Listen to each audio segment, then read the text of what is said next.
Hi hello, ഇന്നത്തെ വീഡിയോയിൽ ഒരു ചപ്പാത്തിയും അതുപോലെ തന്നെ തുർക്കിഷ് ചിക്കൻ്റെയും റെസിപ്പിയാണ് കേട്ടോ. നമ്മൾ ചപ്പാത്തി സാധാരണ രീതിയിൽ ഉണ്ടാക്കുന്ന പോലെയല്ല കേട്ടോ ഉണ്ടാക്കുന്നത്, മുരിങ്ങയില വെച്ചിട്ടാണ് ഉണ്ടാക്കുന്നത്. അതിനായിട്ടൊരു 1/2 കപ്പ് മുരിങ്ങയില നേരാക്കി വെച്ചിട്ടുണ്ടായിരുന്നു. അത് മിക്സിയുടെ ജാറിലേക്ക് ഇട്ട് കൊടുത്തിട്ട് ഒരു 1/4 കപ്പോളം വെള്ളം ചേർത്ത് കൊടുത്തിട്ട് നല്ലപോലെ അരച്ചെടുക്കുക. അതിനുശേഷം ഒരു ബൗളിലേക്ക് 1/2 കപ്പ് ഗോതമ്പ് പൊടി ചേർത്ത് കൊടുക്കുക. പിന്നെ ആവശ്യത്തിന് ഉപ്പും 1 ടീസ്പൂണോളം ഓയിലും ചേർത്ത് കൊടുക്കുക. എന്നിട്ട് നല്ലപോലെ കൈവച്ചിട്ട് മിക്സ് ചെയ്തതിന് ശേഷം നമ്മൾ നേരത്തെ അരച്ച് വെച്ച അരപ്പുണ്ടല്ലോ അതും കൂടിയും ചേർത്ത് കൊടുത്തിട്ട് നല്ലപോലെ തന്നെ കുഴച്ചെടുക്കുക. പിന്നെ ആവശ്യത്തിന് വെള്ളവും ചേർത്ത് കൊടുത്തിട്ട് വേണം കേട്ടോ കുഴച്ചെടുക്കേണ്ടത്. സാധാ പച്ചവെള്ളം ചേർത്ത് കൊടുത്ത് കുഴച്ചെടുത്താൽ മതി കേട്ടോ.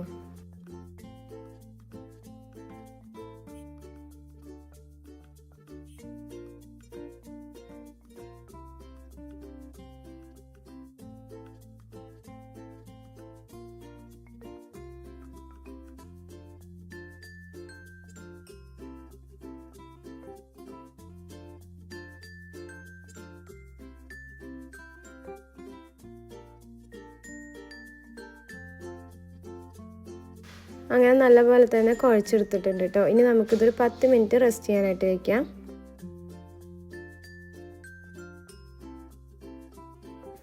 അങ്ങനെ 10 മിനിറ്റ് കഴിഞ്ഞിട്ട് നമ്മുടെ ഡോയൊക്കെ നല്ലപോലെ തന്നെ സോഫ്റ്റായി കിട്ടിയിട്ടുണ്ട്. ഇനി നമുക്ക് ഇതിൽ നിന്ന് ഓരോ ഉരുളകളാക്കിയിട്ട് എടുക്കാം കേട്ടോ.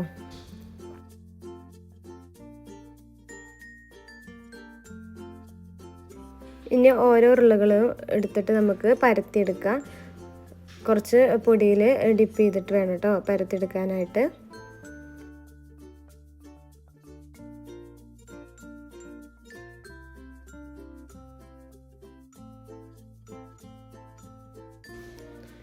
അങ്ങനെ അതവിടെ എല്ലാം നമ്മൾ പരത്തിയെടുത്തിട്ടുണ്ട്. ഇനി നമുക്കിത് ചുട്ടെടുക്കാം കേട്ടോ.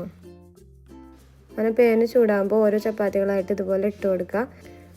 ജസ്റ്റ് 1-2 സെക്കൻഡ് കഴിയുമ്പോൾ ഒന്ന് തിരിച്ചു വിട്ട് കൊടുക്കുക. അതിനുശേഷം ബബിൾസ് വരും കേട്ടോ. അത് കഴിഞ്ഞാൽ വീണ്ടും ഒന്ന് മറിച്ചിട്ട് കൊടുക്കുക. അങ്ങനെ അതാ ചപ്പാത്തിയൊക്കെ നല്ലപോലെ തന്നെ പൊള്ളച്ച് കിട്ടിയിട്ടുണ്ട് കേട്ടോ.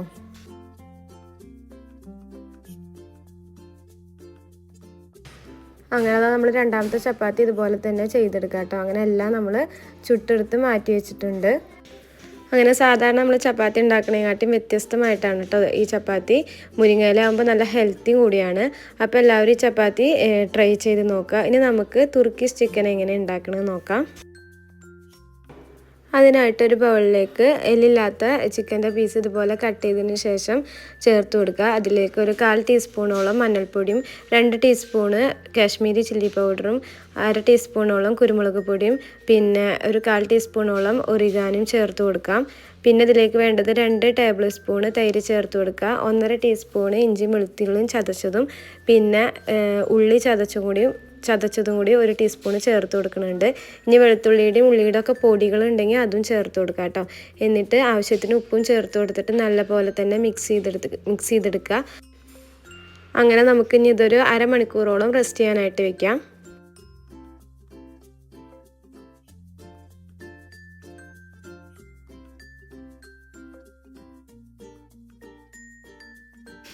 അങ്ങനെ അരമണിക്കൂർ കഴിഞ്ഞിട്ട് ഒരു പാനിലേക്ക് ഒരു 2-3 ടേബിൾ സ്പൂണോളം ഓയിൽ ചേർത്ത് കൊടുത്തിട്ട് ഇതുപോലെ എല്ലാ ചിക്കനും ഇട്ട് കൊടുക്കാം.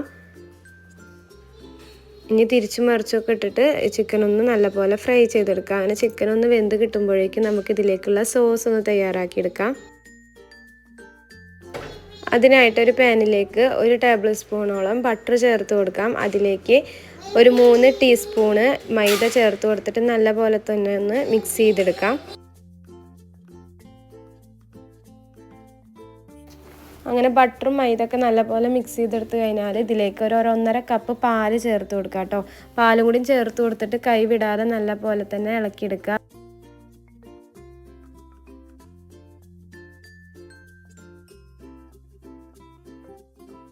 അങ്ങനെ 2-3 മിനിറ്റ് നേരം നമ്മളിതുപോലെ കൈവിടാതെ ഇളക്കുമ്പോഴേക്കും ഇതൊന്ന് കുറുകി വന്നു തുടങ്ങും കേട്ടോ.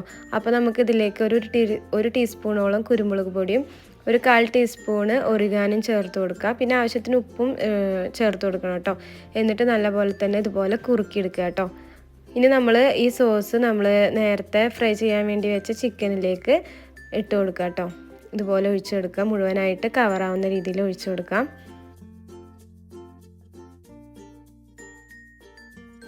ഇനി ഇതിലേക്ക് മൊസറല്ല ചീസ് ഉണ്ടെങ്കിൽ അത് ചേർത്ത് കൊടുക്കാം കേട്ടോ. എൻ്റെ കയ്യിൽ അതില്ലാത്തതുകൊണ്ട് ഞാൻ സ്ലൈസ്ഡ് ചീസ് ചേർത്ത് കൊടുക്കുന്നുണ്ട്. അതൊക്കെ നമ്മുടെ ഇഷ്ടത്തിനനുസരിച്ച് ചേർത്ത് കൊടുക്കുക. ഞാനിപ്പോൾ ഇവിടെ ഒരു 3 സ്ലൈസ് ചീസാണ് കേട്ടോ വെച്ച് കൊടുക്കുന്നത്. എന്നിട്ട് ഇതൊന്ന് മൂടി വെച്ചിട്ട് 2 മിനിറ്റ് നേരം ഒന്ന് കുക്ക് ചെയ്തെടുക്കുക. ഇതിൻ്റെ മുകളിലേക്ക് ലാസ്റ്റായിട്ട് കുറച്ച് ഒറിഗാനും ചില്ലി ഫ്ലേക്സും ചേർത്ത് കൊടുക്കുന്നുണ്ട് കേട്ടോ.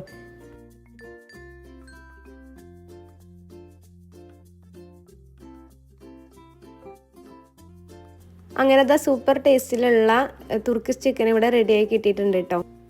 ഈ ചിക്കന് ചപ്പാത്തിയുടെ കൂടെ കഴിക്കാനായിട്ട് നല്ല ടേസ്റ്റാണ് കേട്ടോ. അപ്പോൾ എല്ലാവരും ഇത് വീട്ടിൽ ട്രൈ ചെയ്ത് നോക്കിയിട്ട് ഫീഡ്ബാക്കൊക്കെ അറിയിക്കുക. എൻ്റെ ചാനൽ ആദ്യമായിട്ട് കാണുന്നവരാണെങ്കിൽ സബ്സ്ക്രൈബ് ചെയ്യാനും തൊട്ടടുത്ത് കാണുന്ന ബെല്ലൈക്കൺ പ്രസ് ചെയ്യാനും അതുപോലെ തന്നെ ഓൾ എന്ന ഓപ്ഷൻ ക്ലിക്ക് ചെയ്യാനൊന്നും മറക്കരുതേ. അപ്പോൾ നാളെ മറ്റൊരു വീഡിയോ ഇട്ട് തരുന്നുണ്ട്. Okay, by.